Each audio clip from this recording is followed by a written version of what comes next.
पगड़ियुनि जी रोटी बंदि थियणी खपे इन ॻाल्हि ते एतिरनि माण्हुनि समर्थन ॾिनो त शो सिंधी समाज जा वॾा मुखी जेके बि उहे बंदि कराइण लाइ कुझु कनि नथा पिया।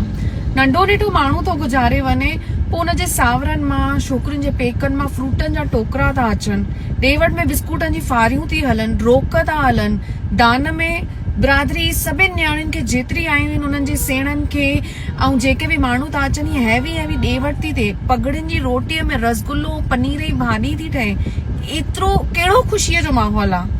वॾो सॼो गुज़ारे वञे त सम्झ में अचे, पर नंढनि नेठनि में इहो सभु बंदि छो नथो थिए। रही ॻाल्हि की जेके ॿाहिरां माण्हू था अचनि उन्हनि जी रोटी ज़रूरी आहे, त उन्हनि लाइ सिर्फ़ु दाल चांवर ऐं फुल्को भाॼी में बि त कमु हली थो सघे। ॾाढे सोच वीचार करण वारी ॻाल्हि आहे। जेतिरो थी सघे न असां सिंधियुनि मां या ॾेवट और इहे जेकी सभु ॻाल्हियूं आहिनि न ख़राब, इहे हटणियूं खपनि।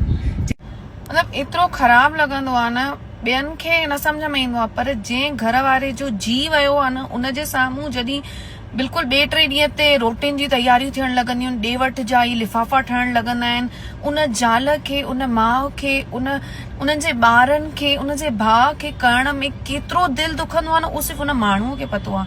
त न वठो न ॾियो, ऐं अगरि कोई वॾा आहियो त महिरबानी करे इन सभु शयुनि खे बंदि करायो, छोकी समूह हाणे उहो कान्हे की माण्हू बैंड बाजनि सां थो वञे पियो ऐं ज़िंदगी पूरी करे थो वञे। ॾाढी दुखदाई थी वई आहे अॼुकल्ह मौत।